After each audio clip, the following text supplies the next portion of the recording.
The Wyoming sun beat down mercilessly on the dusty main street of Redemption Creek, casting long shadows between the weathered storefronts and hitching posts.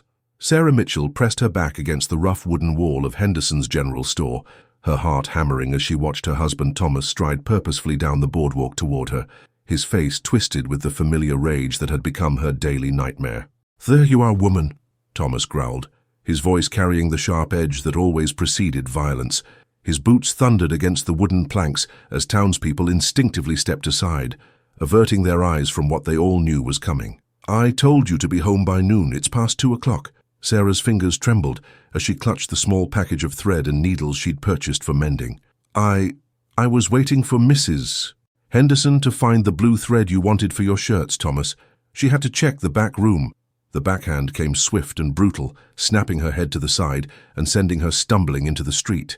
The package scattered in the dust, its contents mixing with horse droppings and dried mud.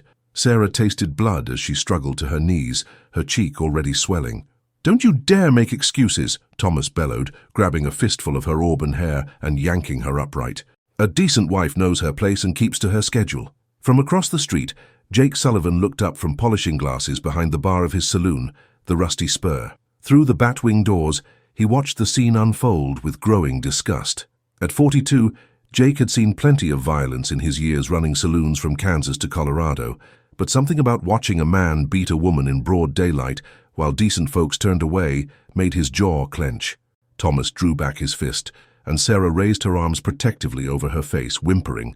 The sound cut through Jake like a knife. He'd heard that same terrified whimper from his own mother years ago, before consumption finally freed her from his father's fists.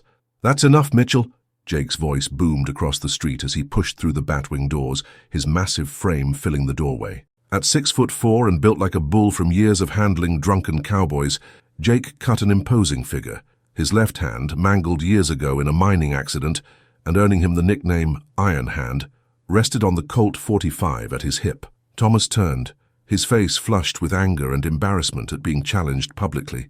"This ain't your business, Sullivan. This is between a man and his wife." "It became my business when you dragged it into my street," Jake replied, stepping down from the boardwalk with deliberate slowness. His boots raised small clouds of dust with each step. "Now let her be." Sarah looked between the two men, terror written across her delicate features. At 28, she still possessed the refined beauty that had caught Thomas's eye 5 years ago, but now it was marred by purple bruises and split lips that seemed to heal only long enough to be reopened. "I got no right," Thomas began, but Jake cut him off.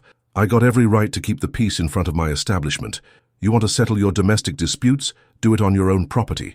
Jake's voice carried the quiet authority of a man who'd faced down armed desperados and lived to tell about it. Thomas's hand moved toward his own gun, but he hesitated.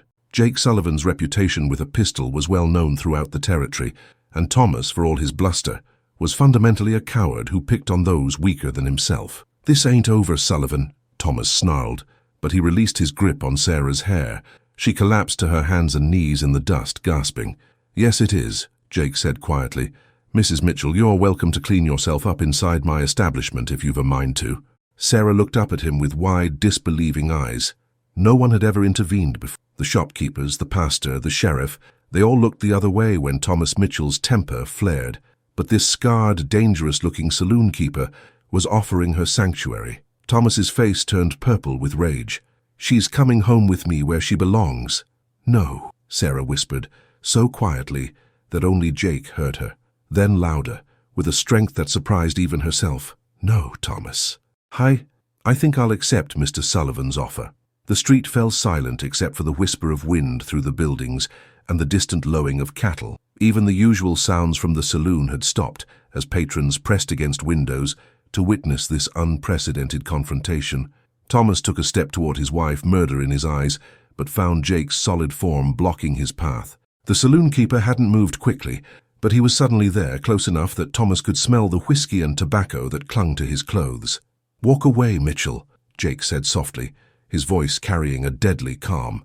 "Walk away now, or I'll finish what you started here in front of God and everybody." For a long moment, the two men stared at each other.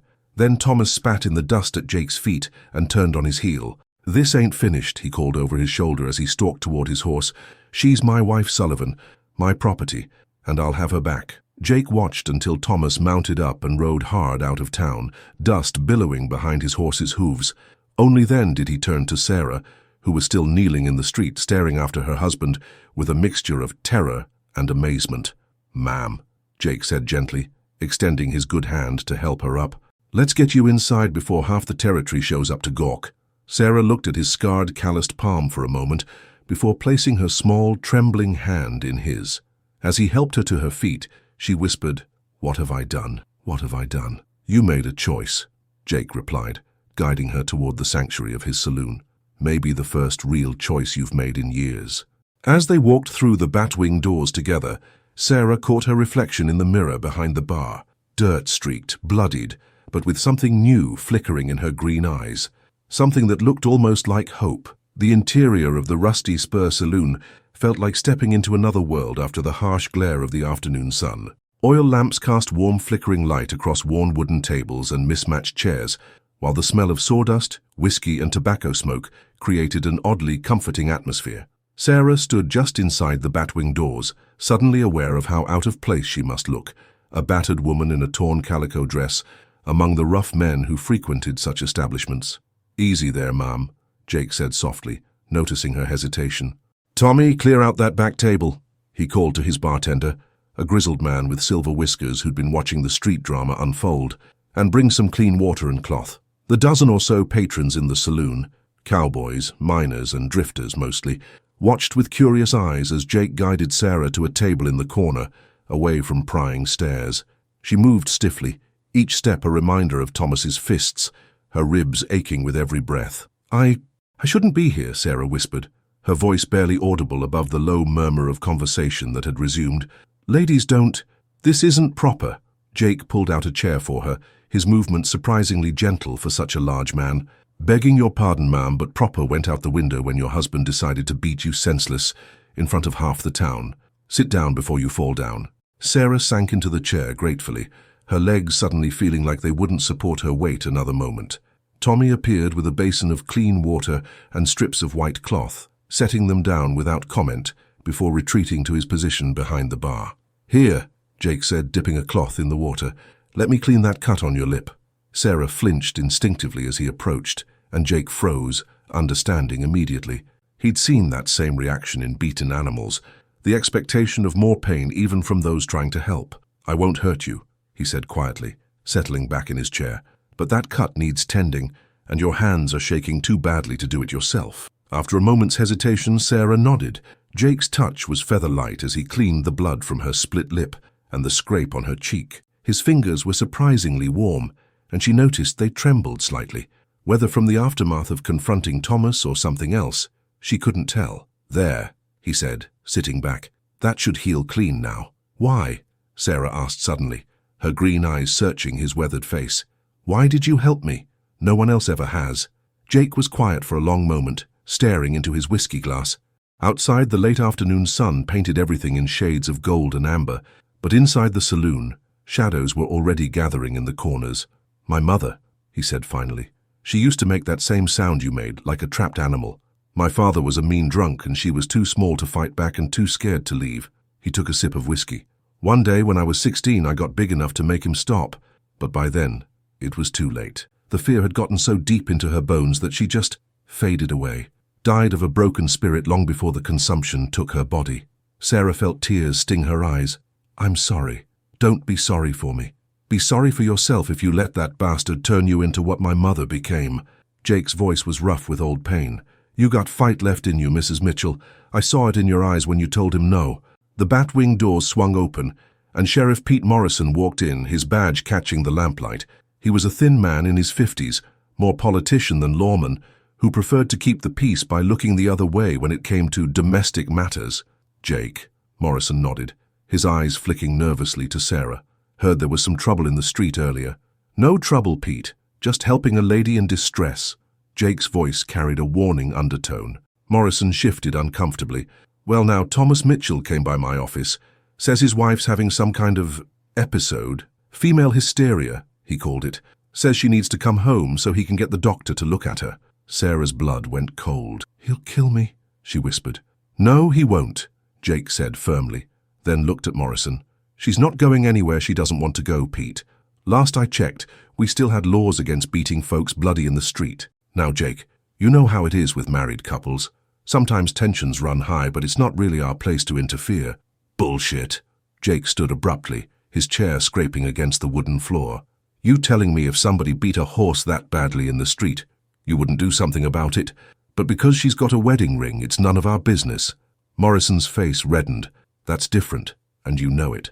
A man has rights, and a woman has the right not to be beaten to death by a coward twice her size." Jake cut him off. "She's under my protection now, Pete. Anyone who wants to change that arrangement can discuss it with me personally." The sheriff looked around the saloon, noting the interested faces of the patrons. Several were nodding approval at Jake's words, men who'd seen enough violence in their lives to recognize the difference between a fair fight and helpless brutality. "Thomas ain't going to like this, Jake. He's got friends, influential friends. This could cause you a lot of trouble." "Let it come," Jake replied evenly. "I've handled trouble before." After Morrison left, muttering under his breath about stubborn saloon keepers and hysterical women, Jake turned back to Sarah. The sun was setting now, painting the sky outside deep purple and orange. "You'll need somewhere to stay tonight," he said. "There's a room upstairs. Nothing fancy, but it's clean and it's got a good lock on the door. You'll be safe there." Sarah looked up at him, overwhelmed by this stranger's kindness. "I don't have any money to pay you. Didn't ask for any. But I can't just—" "Ma'am," Jake interrupted gently. "Sometimes folks need help, and sometimes other folks are in a position to give it. Don't complicate it more than that." He led her up the narrow stairs to a small room above the saloon. It contained a simple bed with clean sheets, a washstand, and a window that looked out over the main street. It wasn't much, but after years of walking on eggshells in her own home, terrified of Thomas's next outburst, it felt like a palace. "Thank you," Sarah whispered, her voice breaking. Jake nodded and turned to go, then paused at the doorway. "Mrs. Mitchell, tomorrow's going to bring its own troubles. Thomas won't give up easy, and some folks in town are going to have opinions about this arrangement. But tonight you sleep without being afraid. That's worth something, isn't it?" After he left, Sarah sat on the edge of the bed and listened to the sounds of the saloon below. Laughter, conversation, the clink of glasses. For the first time in 5 years, she fell asleep without checking the lock on her door 3 times or lying awake listening for Thomas's heavy footsteps on the stairs. Outside, storm clouds gathered on the horizon, promising rain before morning. The morning rain hammered against the window of Sarah's room like angry fists, matching the turmoil in her heart as she watched the street below come alive with activity. Word of yesterday's confrontation had spread through Redemption Creek like wildfire, and she could see small groups of townspeople huddled under shop awnings, their animated gestures and occasional glances toward the saloon, leaving little doubt about the subject of their conversations. A soft knock at her door made her heart leap. "Mrs. Mitchell, it's Jake. I've brought some breakfast." Sarah opened the door to find the saloon keeper holding a tray with eggs, bacon, biscuits, and steaming coffee. The simple kindness of the gesture brought tears to her eyes. Thomas had never brought her so much as a cup of water in bed during their entire marriage. "You didn't need to," she began, but Jake was already setting the tray on the small table by the window. "Course I did. Can't have you wasting away to nothing." He studied her face in the grey morning light, noting the purple bruises that had darkened overnight. "How are you feeling?" "Sore," Sarah admitted, gingerly touching her swollen cheek. "But different somehow, like I've been holding my breath for years and finally remembered how to breathe." Jake nodded, understanding. "That's the feeling of making your own choices. Gets easier with practice." Through the rain-streaked window, they watched as Thomas Mitchell rode into town with 2 other men, his brother Frank and their ranch foreman, a brutal man named Cutter Hayes, who was known for settling disputes with his fists or his gun. All 3 men were armed and grim-faced as they tied their horses outside Morrison's office. "He's not wasting any time," Jake observed quietly. Sarah's newfound sense of freedom evaporated, replaced by familiar terror. "They'll make you give me back to him, won't they? The law's on his side. The law's one thing. What's right is another." Jake turned from the window to face her. "Sarah, may I call you Sarah? I need to know something. Are you planning to stay, or are you looking for a way to run?" The question caught her off guard. She'd been so focused on the immediate escape from Thomas's fists that she hadn't considered what came next. I don't know. I have nowhere to go, no money, no family. What choice do I have?" There's always choices. They might not be easy ones, but they're there. Jake sat down across from her, his expression serious. If you want to run, I'll help you get to the next town, maybe find you work as a seamstress or cook. If you want to stay and fight, I'll stand with you. But it won't be simple. Thomas has money, influence. Half the town thinks a woman belongs wherever her husband puts her, no matter what he does to her. Before Sarah could answer, raised voices from the street drew their attention back to the window. Thomas, Frank, and Hayes were striding across the muddy road toward the saloon, with Sheriff Morrison trailing reluctantly behind them. The sheriff's face showed he'd rather be anywhere else, but Thomas Mitchell owned too much land and employed too many men for his demands to be ignored completely. "Stay up here," Jake said, moving toward the door. "Lock it behind me, and don't open it for anyone but me." "Jake, wait." Sarah caught his arm, surprised by her own boldness. "What if they won't do anything too stupid with witnesses around?" His smile was grim but reassuring. "Besides, I've dealt with bullies before. They're mostly noise until you call their bluff." Downstairs, the saloon's usual morning quiet was broken by the crash of the bat-wing doors. Thomas stormed in, water dripping from his coat, his face flushed with anger and whiskey. Frank flanked him on one side, while Hayes positioned himself near the door, hand resting on his gun butt. "Sullivan!" Thomas bellowed. "I want my wife, now!" Jake didn't look up from the glass he was polishing, his movements deliberate and calm. "Morning, gentlemen. Wet day, isn't it?" "Don't play games with me," Thomas snarled, slamming his fist on the bar. "You got no right keeping my woman here. Sheriff Morrison's explained the law to you clear enough." Morrison stepped forward nervously. "Jake, I tried to tell you yesterday. Mrs. Mitchell is legally bound to obey her husband. If you're harboring her against his wishes, that's interference with a marriage contract." "Is that what you call it?" Jake set down the glass and met Thomas's glare steadily. "Interference with a marriage contract? That what you wrote in your report about the beating she took in the street yesterday? A man's got a right to discipline his wife when she gets out of line." Frank Mitchell spoke up for the first time, his voice carrying the same cruel edge as his brother's. "Especially when she's acting like a whore, staying in a saloon with strange men." The insult hung in the air like smoke. Jake's hand moved almost imperceptibly toward his gun, and Hayes tensed, ready for trouble. But before anyone could draw, the saloon doors opened again. Dr. Margaret Whitfield stepped inside, shaking rain from her traveling coat. She was a rarity in frontier towns, a woman physician who'd come west after her husband died in the war, carrying her medical bag and her determination to help people regardless of their ability to pay. At 45, she was respected even by men who disapproved of her profession, largely because she'd saved enough of their lives over the years. "Sheriff Morrison," she said crisply, "I came as soon as I heard. Where's Mrs. Mitchell?" "Now, Doc," Morrison began, "this is a delicate situation." "Delicate?" Dr. Whitfield's voice cut through his excuse like a surgical knife. "I examined the Mitchell woman 2 months ago after she fell down the stairs. Broken ribs, extensive bruising, and signs of repeated trauma. There was nothing delicate about what I found."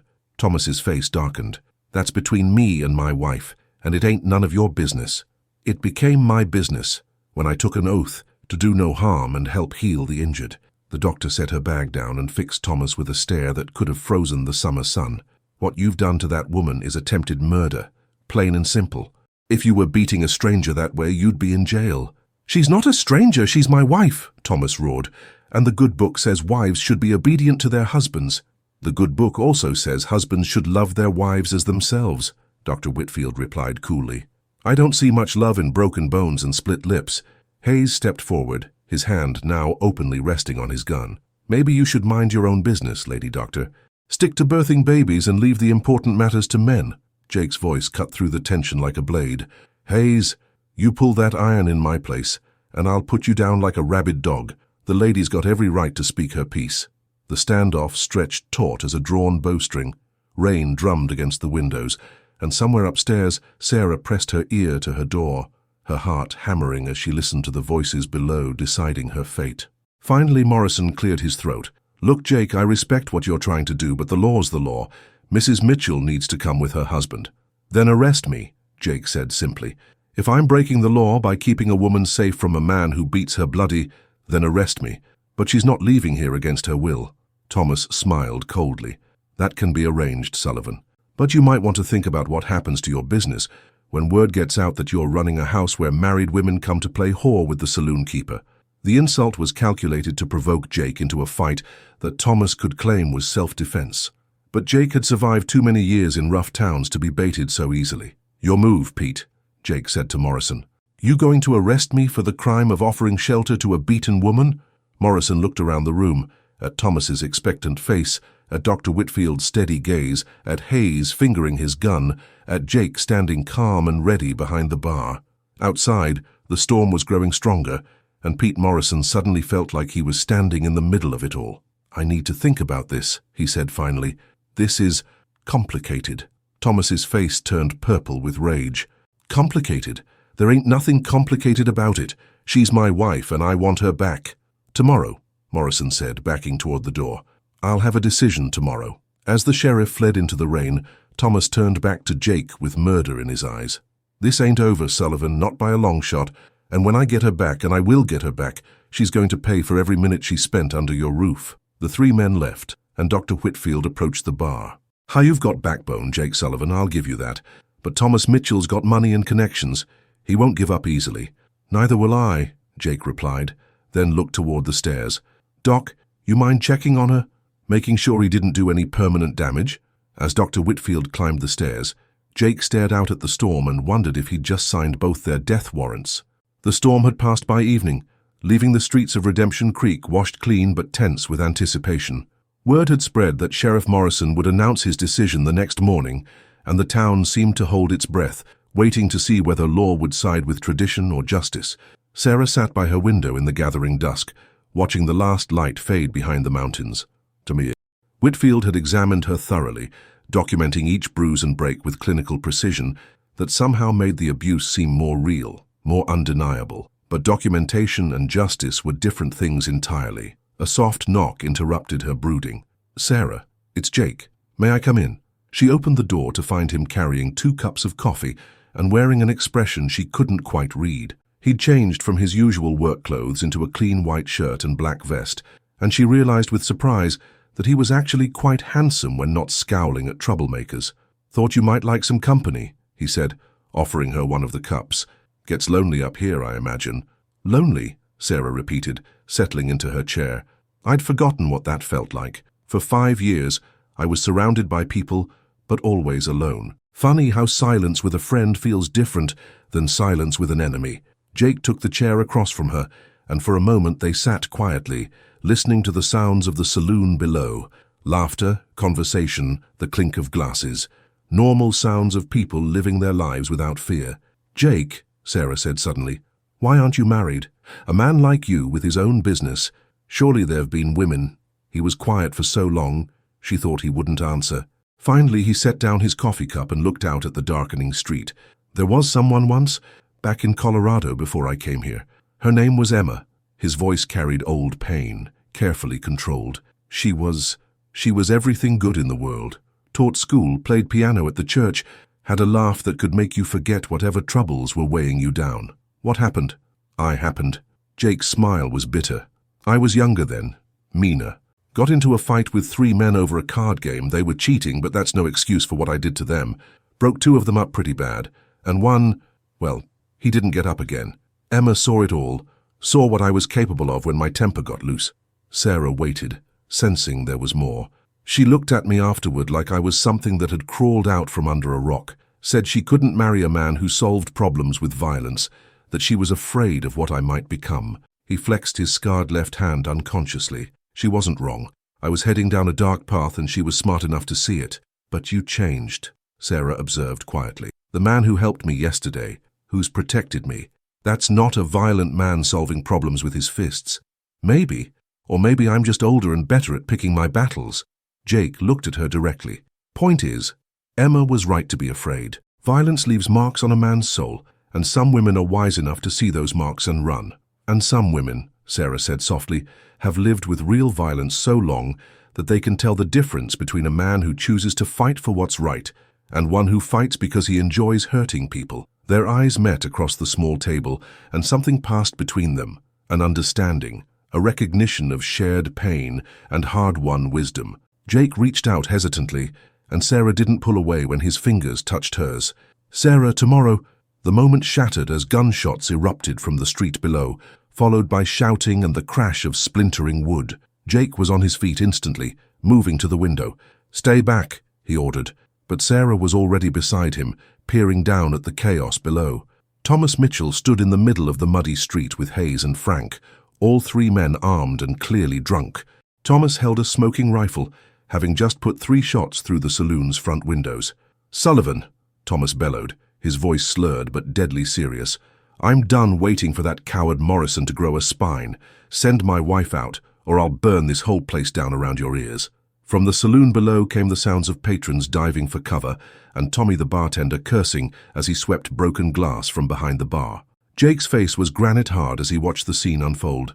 "He's drunk," Sarah whispered, fear making her voice shake. "When he gets like this, he's capable of anything." "Jake Sullivan," Thomas continued his rant, "you think you're some kind of hero, stealing another man's property?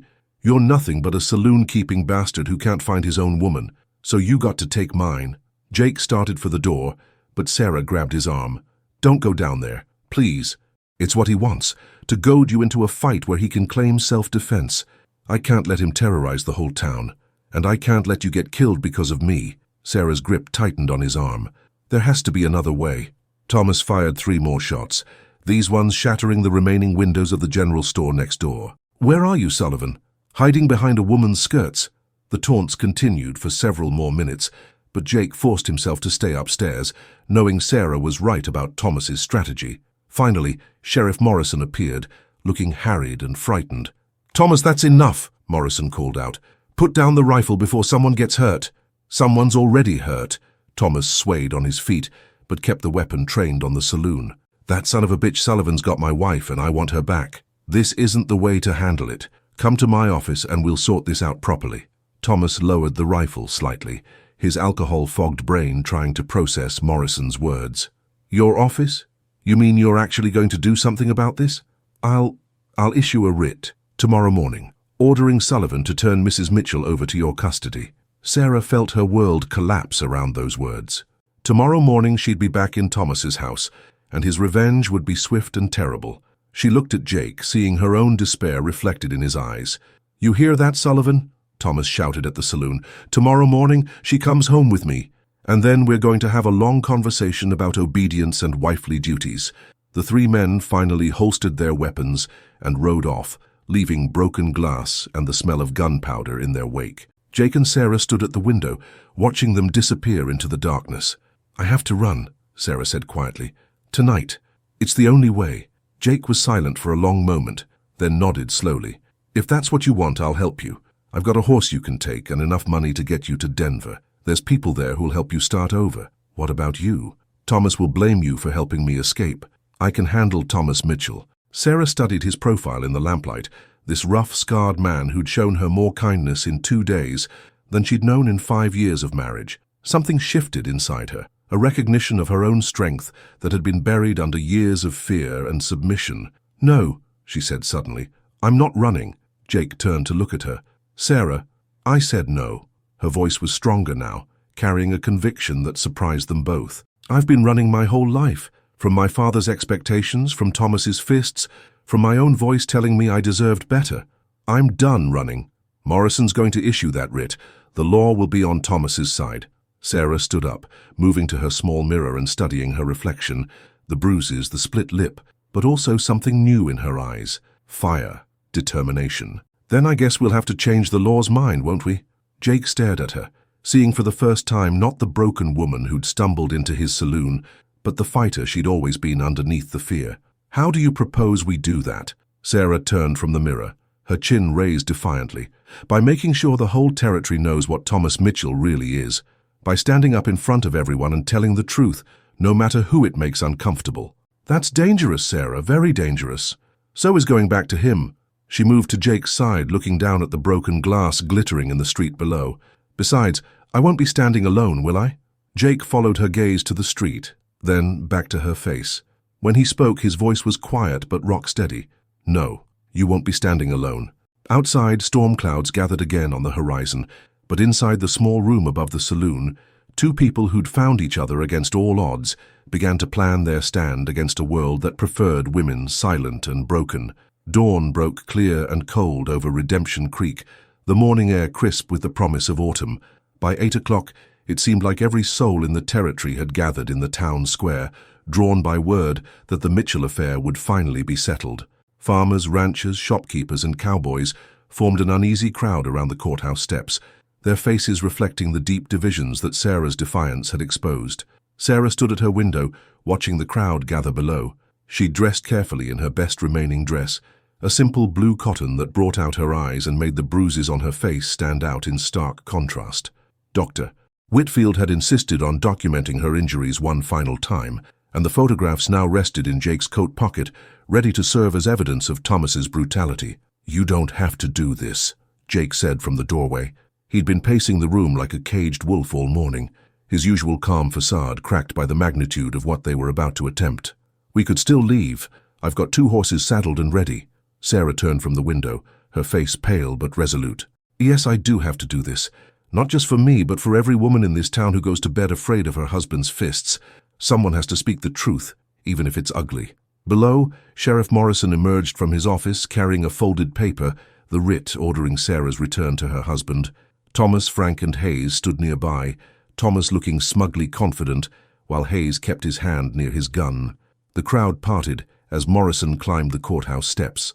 "Folks," Morrison called out, his voice carrying across the square, "we're here to settle a legal matter concerning Mrs. Sarah Mitchell and her proper place of residence. The law is clear. A wife belongs with her husband, and I have here a writ—" "Wait," Dr. Whitfield's clear voice cut through Morrison's speech as she stepped forward from the crowd. "Before you issue any orders, Sheriff, I think the people of this town have a right to hear all the facts." Thomas's face darkened. "This ain't a trial, Doc. It's a simple matter of returning stolen property to its rightful owner." A murmur ran through the crowd at his choice of words. Several women in the gathering exchanged glances, their faces troubled. "Property?" Dr. Whitfield's voice carried clearly in the morning air. "Is that what you call your wife, Mr. Mitchell? Property to be owned and beaten at will? What happens between a man and his wife is private business," Frank Mitchell spoke up. The good book says many things," came a new voice from the edge of the crowd. Reverend Joshua Hartwell, the town's minister, stepped forward. He was a young man, recently arrived from back east, and his theology leaned more toward compassion than the fire and brimstone preaching common on the frontier. "It says, husbands should love their wives as Christ loved the church, with sacrifice and tenderness, not fists and fury." Thomas spun toward the minister, his face purple with rage. "Are you calling me a liar, preacher?" "I'm calling you exactly what you are," Hartwell replied calmly. "A man who beats women and calls it righteousness." The crowd stirred uneasily. This wasn't the simple legal matter they'd expected to witness. It was becoming something much larger and more dangerous. Above the fray, Sarah made her decision. She couldn't let others fight her battle while she hid in safety. Moving with sudden purpose, she headed for the stairs. "Sarah, no," Jake called after her, but she was already gone. The crowd fell silent as Sarah emerged from the saloon and walked slowly across the street toward the courthouse. Her steps were measured and deliberate, her head held high despite the bruises that marked her face. Jake appeared behind her moments later, his hand resting on his gun, but his eyes focused entirely on protecting the woman beside him. "There she is," Thomas shouted, starting toward his wife. "Come home, Sarah. You've caused enough trouble with your nonsense." "Stop right there, Thomas." Sarah's voice carried clearly across the square, stopping her husband in his tracks. "I have something to say, and this town is going to hear it." Sheriff Morrison looked uncomfortable. "Now, Mrs. Mitchell, this isn't the proper—" "Proper?" Sarah laughed bitterly, the sound cutting through the morning air like broken glass. "Nothing about this situation is proper, Sheriff. But for once in my life, I'm going to speak the truth, whether it's proper or not." She climbed the courthouse steps, standing where everyone could see her clearly. The bruises on her face told their own story, but it was her bearing, straight-backed and fearless, that commanded attention. "My name is Sarah Mitchell," she began, her voice growing stronger with each word. "For 5 years I've been married to Thomas Mitchell, and for 5 years I've lived in terror of the man who promised to love and protect me." Thomas started forward again, but Jake's voice stopped him cold. "Take another step, and I'll drop you where you stand," Sarah continued. "2 nights ago, Thomas beat me in the street in front of all of you. Some of you watched, some of you looked away, but every one of you saw what he did to me, and every one of you went home and pretended it was normal." The crowd shifted uncomfortably, several people dropping their eyes to the ground. Dr. Whitfield has documented my injuries, broken ribs, split lips, bruises that paint a map of Thomas's anger across my body. But the worst wounds aren't the ones you can see. They're the ones that convinced me I deserved the pain, that I was worth less than a beast in the field. Margaret Sawyer, the blacksmith's wife, stepped forward from the crowd. Sarah's right, she said loudly. We've all heard the screaming from the Mitchell place on Saturday nights when Thomas comes home drunk. We've seen her with bruises and made-up stories about falling downstairs. We've all been cowards. Other voices began to join hers. Women mostly, but some men too. Stories poured out of the crowd like water from a broken dam. Mrs. Henderson spoke of selling Sarah face powder to cover bruises. Young Billy Crawford talked about seeing Thomas drag Sarah by her hair across their yard. One by one, the town's conspiracy of silence crumbled. Thomas's face grew redder with each testimony. Lies, he roared. All lies. You're listening to a hysterical woman and a bunch of gossiping hens. Then explain this, Dr. Whitfield said, producing a photograph from her bag. She held it up so the crowd could see, a stark black and white image of Sarah's injuries, documented with clinical precision. Explain these accidental injuries that follow the exact pattern of a man's fists. I don't have to explain anything to you people, Thomas snarled. She's my wife, my property, and I'll do whatever I see fit to keep her in line. The words hung in the morning air like a confession. Several men in the crowd stepped back from Thomas, their faces showing disgust at his naked admission. Sheriff Morrison looked around at the hostile faces surrounding him, realizing that public opinion had shifted dramatically. Thomas, maybe I should what? Thomas's hand moved to his gun.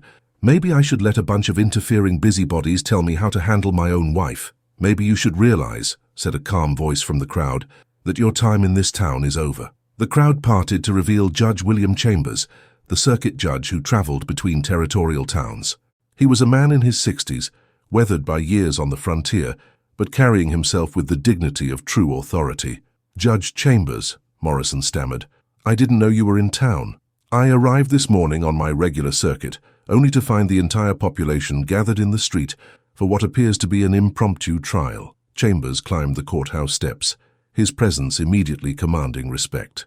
I've heard enough testimony to form some conclusions about this case. Thomas tried to regain control. Judge, this is a simple matter of retrieving my lawful wife. These people have no right.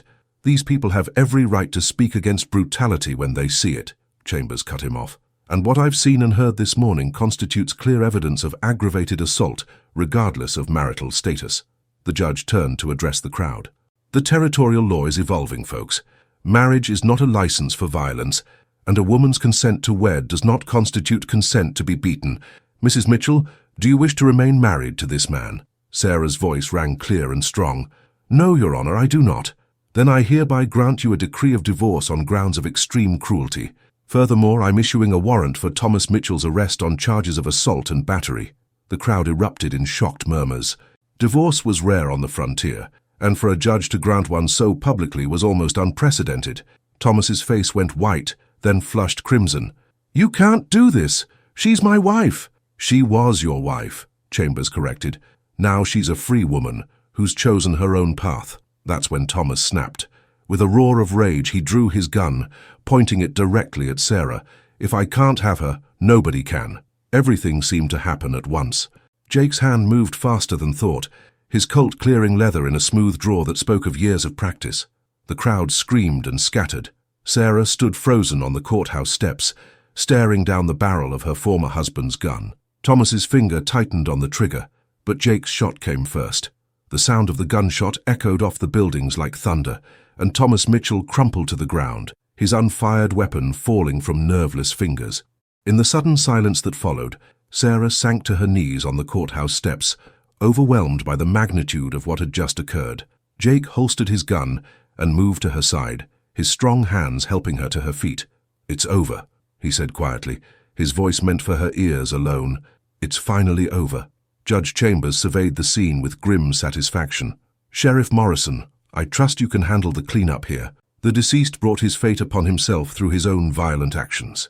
As the crowd began to disperse, many people approached Sarah to offer their support and apologies for their previous silence. Margaret Sawyer invited her to stay at the boarding house. Dr. Whitfield offered her work as a medical assistant, Even Reverend Hartwell spoke of the church's willingness to help her start a new life. But it was Jake's quiet presence beside her that mattered most.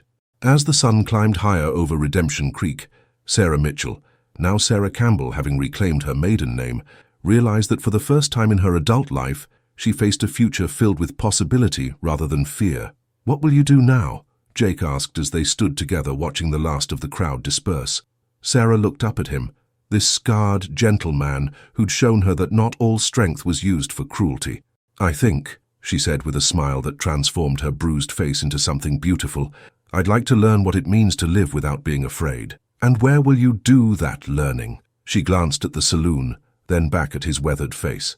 "I was hoping you might teach me, if you're willing to be patient with a woman who's still remembering how to be herself." Jake's answering smile was like sunrise after the longest night. "Sarah Campbell, I think I'd like that very much." As they walked back toward the rusty spur together, the sun broke through the last of the morning clouds, painting Redemption Creek in shades of gold and promise. Behind them, the courthouse steps were already being swept clean, the town moving forward into a future where maybe, just maybe, a woman's voice would carry as much weight as her silence once had. The age of the frontier was changing, one brave choice at a time.